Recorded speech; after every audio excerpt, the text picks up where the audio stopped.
기도할까요? 사랑합니다. 은혜 많이 받으세요.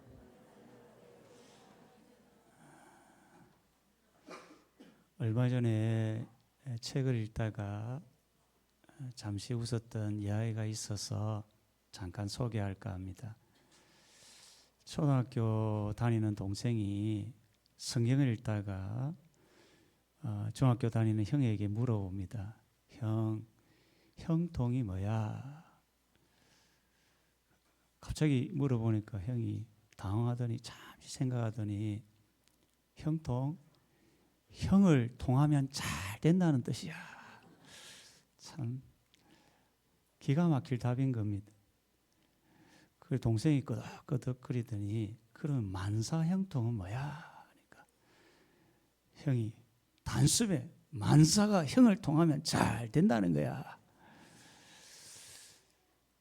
참 책의 이야기를 듣고 잠시 웃었던 기억이 납니다. 국어사전에 보면 만사형통이라는 것은 모든 일이 막힘없이 잘 풀린다는 그런 뜻으로 설명합니다.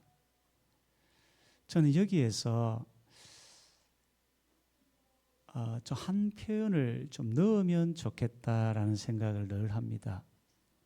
모든 일이 하나님을 통해서 막힘없이 잘 풀린다는 뜻이 만사형통이 아닐까 생각이 됩니다. 하나님을 통하면 우리의 길이 형통하게 되고 하나님이 없이 가는 길은 형통이 아니라 패망으로 가는 길임을 여러분 꼭 기억하시면 좋겠습니다. 오늘 본문에 보면 하나님을 통해서 만사형통의 복을 누린 한 사람이 등장합니다. 그 사람이 누굽니까? 히스기야입니다. 저는 오늘 히스기야를 통해서 만사형통의 비결 세 가지를 잠깐 생각해 보고자 합니다. 첫 번째는 형통의 삶을 살려면 하나님의 시선과 평가에 주목해야 합니다. 신앙은 우리의 시선을 사람에게서 하나님께로 옮기는 겁니다. 사람의 평가보다 하나님의 평가를 주목하며 살아가는 겁니다. 오늘 히스기야가 그랬습니다. 오늘 3절에 보면 참 주목할 단어 한 표현이 있는데 이렇게 이야기하죠. 히스기야가 그의 조상 다윗의 모든 행위와 같이 여호와께서 보시기에 정직하게 행하여. 3절에 보면 여호와께서 보시기에. 우리가 성경을 보면 이런 표현들이 종종 나옵니다. 여호와께서 보시기에. 어디에 나옵니까? 창세기 1장에 나오죠. 하나님이 만물과 인간을 만드시고 보시기에 좋았더라. 하나님 여러분 보시기에 좋은 분인 줄 믿습니다. 열왕기 상하를 보더라도 이런 표현이 잘 나옵니다.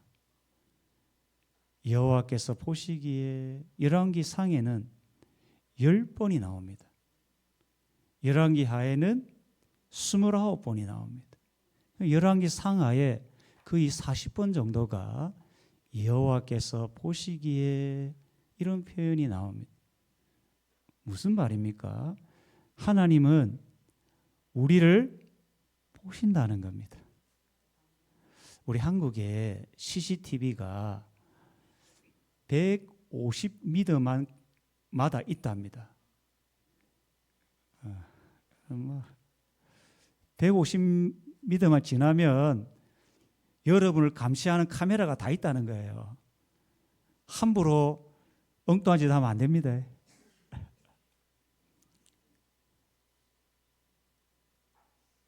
그런데 CCTV도 사각지대가 있어요. 보이지 않는 곳이 있다는 겁니다. 그런데 우리 하나님은 사각지대가 없다는 겁니다. 보신다는 겁니다. 우리의 모습뿐 아니라 우리의 마음도 주님 보신다는 겁니다. 그래서 사람의 평가와 하나님의 평가는 180도 다를 수가 있다는 겁니다. 우리가 천국 가면 깜짝 놀란다는 겁니다. 세 가지 때문에. 하나는 나 같은 죄인이 천국에 왔다는 사실 때문에 깜짝 놀란다는 겁니다. 또 하나는 천국에 꼭 있을 거라고 생각한 사람이 없어서 놀란다는 겁니다. 세 번째는 왜 놀랍니까? 천국에 없을 거라고 생각했던 사람이 있어서 놀란다는 거예요. 세상에서는 우리가 사람의 평가가 좋을 수도 있지만 하나님의 평가는 다를 수가 있다는 겁니다, 여러분. 하나님 여러분을 보실 때 어떨까요? 하나님 여러분 외모도 보시고 또 얼굴도 보시고, 얼굴을 보면 좋은 것 같아요. 외모도 보시고 여러분의 마음도 보시거든요. 그러면 어떤 생각을 하실까요? 보시기에 심히 좋았더라. 아멘 하셔야죠.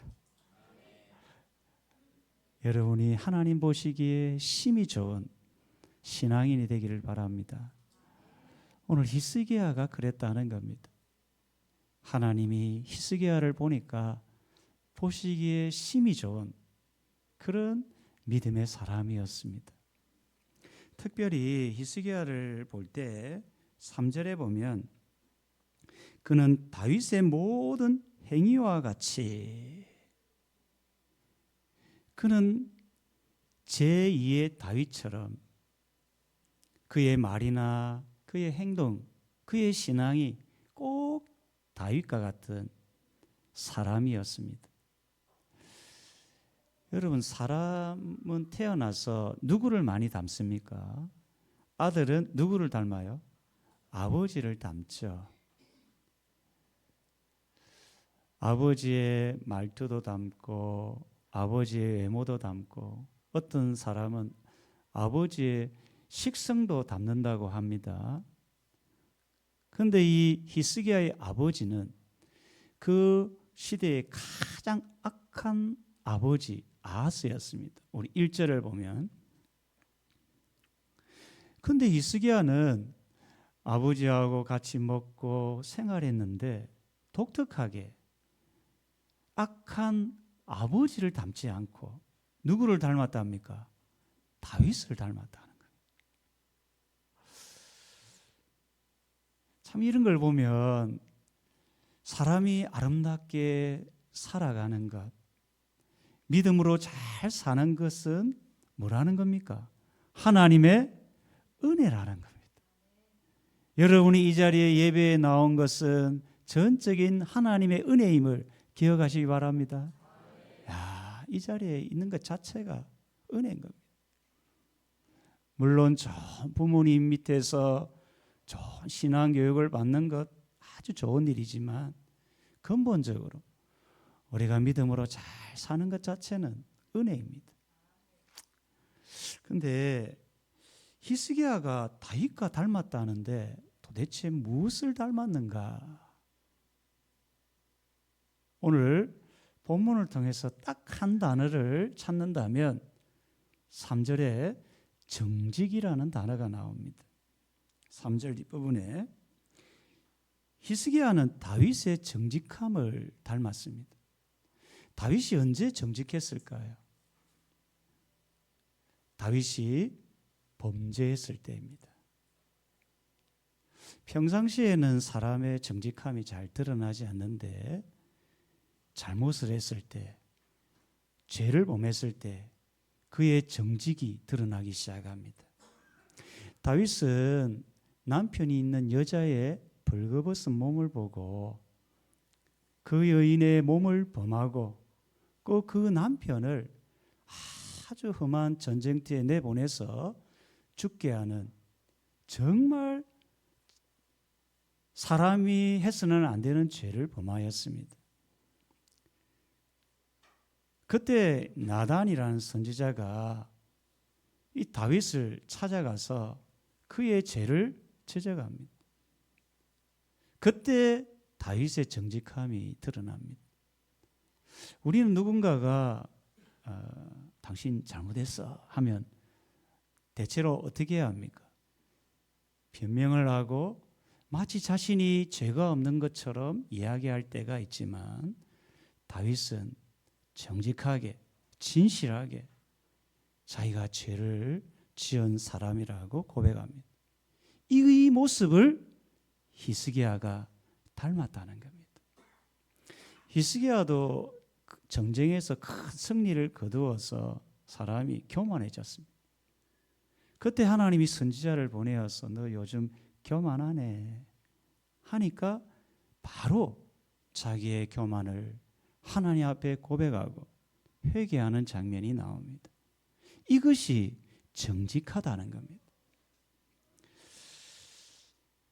여러분 요즘 봄이라 좀 꽃도 보러 가고 그러죠.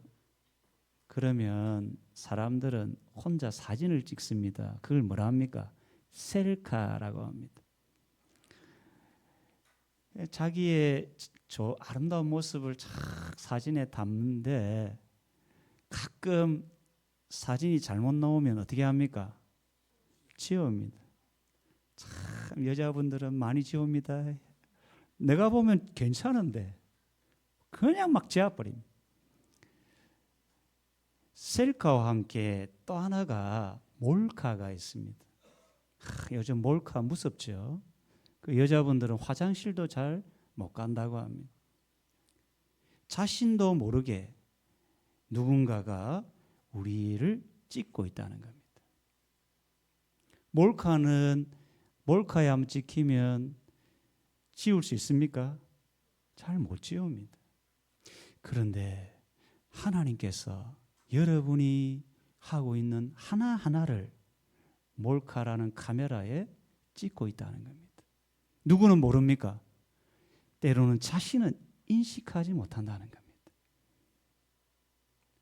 우리 한 사람 한 사람은 지금 이 순간에도 하나님은 여러분을 보시고 카메라에 담고 있는 거예요. 우리는 지울 수가 없는 겁니다. 그런데 어떻게 지웁니까? 우리가 잘못한 생각들, 말들, 행동들을 하나님 앞에 진실하게 고백할 때 예수님이 그 보배로운 피로 여러분의 죄와 허물을 깨끗이 지워줌을 여러분 믿으시길 바랍니다. 그것을 히스기야가 닮았다는 겁니다.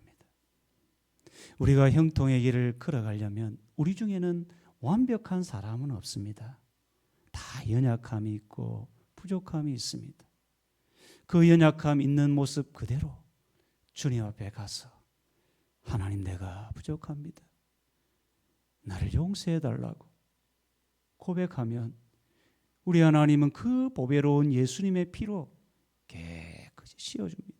그때 우리의 인생이 형통의 인생이 됨을 믿으시길 바랍니다. 두 번째로 형통한 인생을 살려면 하나님께서 싫어하시는 우상을 빨리 치워야 합니다. 히스기야가 이걸 잘했습니다. 오늘 4절에 보면 히스기야는 가장 먼저 산당을 제거합니다. 그 당시에 성전은 예루살렘에 있었습니다. 그래서 사람들이 예배를 드리려면 어디로 가야 됩니까? 예루살렘을 가야 되는데 그 당시 사람들의 편의를 위해서 높은 산에다가 예배 장소를 만들었는데 그것이 뭐라는 겁니까? 산당이었습니다. 그런데 문제는 이 산당에 제사장이 없는 겁니다. 그래서 처음에는 좋은 마음으로 하나님을 예배하다가 점점 시간이 지나면서 마음대로 예배하고 신앙생활하는 거예요. 그러니까 이 산당이 우상 숭배의 장소가 돼버린 겁니다. 근데 사람들은 여러분 편한 걸 좋아합니까? 어려운 걸 좋아합니까? 그러니까 예루살렘까지 가는 건 힘드니까 편한 산당에 가서 마음대로 신앙생활하기를 백성들이 원했다는 겁니다.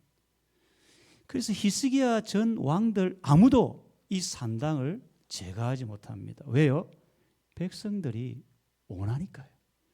좋아하니까요. 근데 누가요? 히스기야가 백성들의 그 요구를 무시하고 우상 숭배의 장소 산당을 없애버립니다. 그리고 주상과 아세라 목상 같은 우상을 제거하는데 그 다음이 중요합니다. 4절에 보면 모세가 만들었던 놋뱀을 우상으로 그 당시 사람들이 섬겼습니다. 이 놋뱀이라는 것은 놋으로 만든 뱀입니다. 실제 뱀이 아닙니다.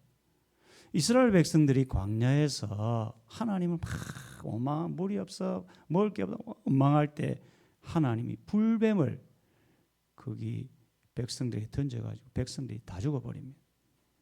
그래서 하나님께서 모세가 기도하니까 하나님께서 놋으로 뱀을 만들어서 장대에 매달아라는 겁니다. 누구든지 그 놋뱀을 보는 자마다 산다는 겁니다. 그래서 불뱀에 물린 사람들이 놋뱀을 보자마자 독이 빠지고 살아나는 겁니다. 여러분 신통방통하죠. 여러분 그런 놋뱀이 있다면 어떻게 되겠어요? 여러분 아주 귀하게 보관하겠죠. 그 모세 시대부터 히스기야 전까지 이 놋뱀이 능력 있는 것처럼 사람들이 우상처럼 섬기는 겁니다. 놋뱀을 붙들면 야, 내 죽을 병도 살 거야. 섬기는. 하나님은 놋뱀을 만드신 그 하나님을 섬기라고 한 건데 하나님은 보이지 않고 놋뱀을 보는 겁니다. 마치 요즘 시대에 사람들이 십자가를 붙들면 막 능력 있는 것처럼 막 실제 십자가에 달리신 예수님이 능력 있는 줄 믿으시길 바랍니다.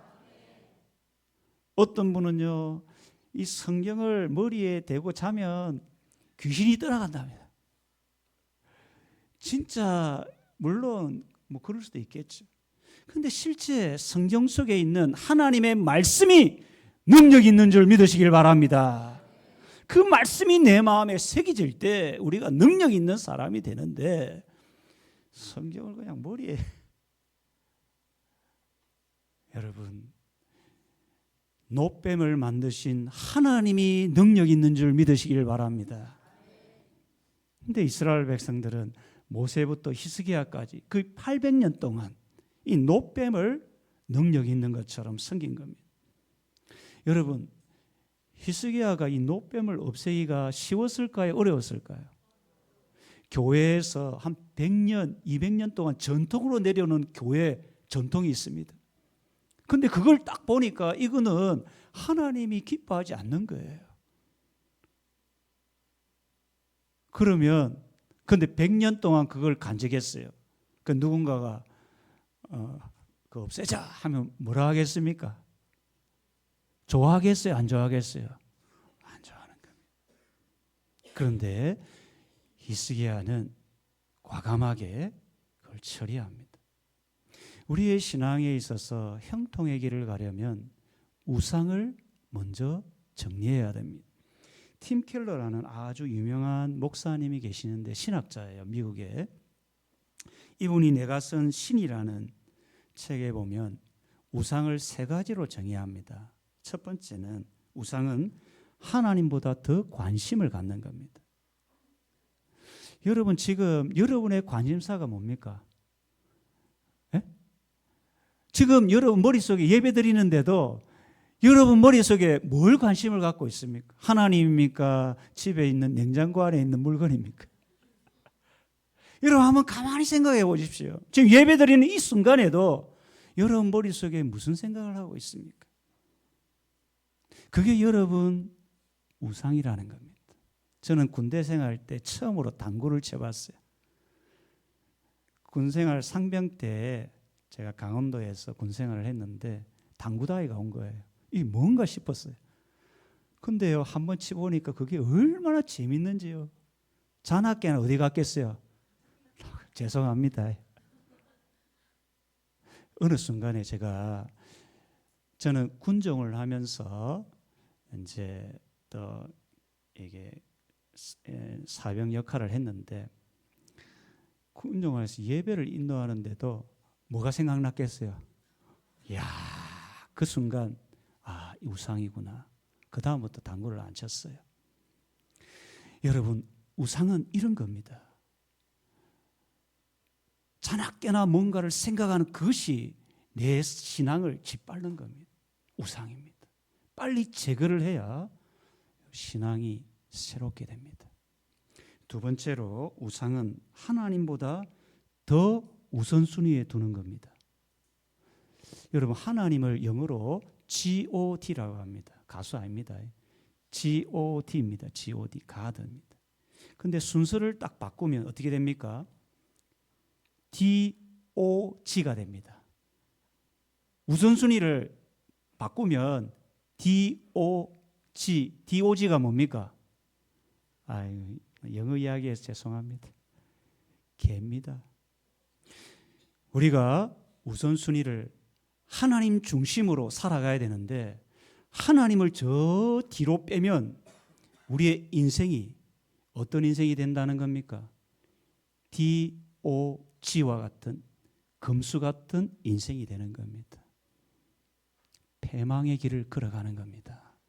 여러분, 우상은 우선순위를 하나님을 두지 않고 다른 것을 둘 때 그게 우상입니다. 세 번째로 우상은 하나님보다 더 사랑하는 것입니다. 여러분, 지금 무엇을 사랑합니까? 디모데후서 3장에 보면 사도 바울이 말세가 되면 될수록 사람들이 사랑하는 세 가지 우상을 이야기합니다. 첫 번째는 자기를 사랑하고, 두 번째는 돈을 사랑하고, 세 번째는 쾌락을 사랑하는 겁니다. 이 세 가지의 우상 속에 현대인들은 빠져 살고 있습니다. 여러분, 이것들을 제거해야 우리의 신앙이 정결하고 순수해집니다. 네 번째로 우상은 하나님을 내 마음에서 밀어내게 하는 것입니다. 신앙은 내 마음의 주인이 하나님이 되어야 되는데, 어느 순간 주인이신 하나님을 자꾸 밀어내는 겁니다. 다른 것들은 다 하나님의 뜻대로인데, 자녀 문제만큼은 누구 뜻대로요? 부모 뜻대로. 결혼 문제만큼은 다 포기할 수 있어도 결혼 문제만큼은 하나님 뜻대로가 아니라 내 뜻대로. 직장 문제, 가정 문제, 우리의 인생의 문제 앞에 다른 것들은 포기할 수 있어도 이것만큼은 그것이 우상인 겁니다. 형통의 길은 내 안의 우상을 버리고 하나님을 가장 사랑하고 섬길 때 형통으로 감을 여러분 믿으시길 바랍니다. 마지막 하나, 형통의 삶을 살려면 하나님을 힘있게 의지하며 살아야 합니다. 5절에 보니까 히스기야는 하나님을 의지하였는데, 의지하다는 의미가 뭡니까? 여러분, 의지하다, 기댄다는 겁니다. 뭘 기댑니까? 몸과 마음을 기대는 겁니다. 연세가 들면 들수록 힘이 없으니까 자녀들을 의지하는 겁니다. 우리가 하나님을 의지한다는 것은 내가 부족합니다. 내가 연약합니다. 내 몸과 마음을 하나님께 기대는 겁니다. 이게 의지한다는 겁니다. 여러분, 지금 여러분의 몸과 마음을 하나님께 의지하며 사십니까? 히스기야는 왕입니다. 왕이 되면 마음이 높아질까요? 낮아질까요? 왕이 안 돼봐서 잘 모르는 거예요. 사장이 되면 마음이 높아질까요? 낮아질까요? 모르죠. 사장이 돼봐야 알아요. 목사가 되면 마음이 높아질까요? 낮아질까요?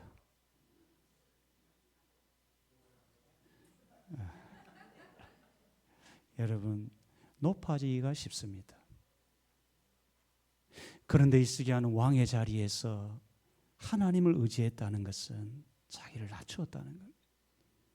이게 형통해 가는 비결입니다. 여러분이 건강하고 잘되고 사회적인 지위가 높을 때 그때일수록 하나님을 의지하는 게 형통의 길입니다. 이걸 놓치면 안 됩니다. 그런데 얼마나 형통했냐면 6절에 보면 여호와께 연합했다는 거예요. 연합. 이 연합은 뭐냐면 딱 달라붙었다는 겁니다. 딱 달라붙었다. 흔히 엄마를 딱 달라붙은 아이를 뭐라고 합니까? 엄마. 어이구, 잘 아시네요. 껌딱지. 예전에 한 집사님 한 분을 생각이 납니다. 이분은 어릴 때 엄마 껌딱지로 자란 겁니다. 시장을 가면 엄마 따라가고, 목욕탕을 가도 엄마 따라가고, 또 병원을 가도 따라가고. 근데 엄마가 권사님이셨어요. 그러니까 이 권사님이 신앙이 참 좋았던 모양입니다. 예배 교회를 가면 어디 옆에 앉겠어요? 엄마 옆에 앉아서 엄마가 어떻게 예배 드리는지 딱 보는 겁니다. 어떻게 하나님 말씀을 듣는지 딱 보는 겁니다. 기도를 어떻게 하는지. 심지어 전도하러 가도 엄마 따라가요. 어릴 때부터 전도를 배운 거예요. 이분 가르친 게 아니에요. 엄마를 보고 배운 거예요. 그래 이제 이분이 간증을 하는 말이, 자기가 지금까지 이렇게 신앙생활을 나름대로 잘한 것은 어릴 때 엄마 껌딱지로 살았기 때문입니다. 고백을 하는 거예요. 야, 그만큼. 그런데 사람 껌딱지로 사는 것도 유익한데 하나님 껌딱지로 살았으면 히스기야가 어떻게 살았겠습니까? 여러분의 인생 하나님 껌딱지로 살아가기를 축원합니다. 그게 복된 인생입니다. 진짜 복된 인생.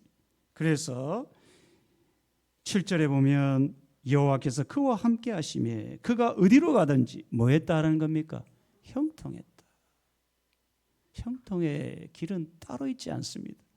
하나님 껌딱지로 하나님 딱 달라붙어서 사는 것. 사람이 뭘 하더라도, 누가 뭘 하더라도 하나님 껌딱지로 딱 달라붙으면 내가 어디로 가든지 하나님이 내 인생을 이끌어간다는 겁니다, 여러분. 그런데 반대로 히스기야와 동시대에 살았던 북이스라엘 왕 호세아는 전혀 다른 길을 걸어갑니다. 10절에 보면 아수르가 사마리아를 함락하고 11절에 보면 백성들이 포로로 잡혀갑니다. 그 이유를 12절에 이렇게 이야기합니다. 뭐라고 합니까? 우상을 섬겼으니 이는 여호와께서 그들에게 행하지 말라고 말씀하신 일이라.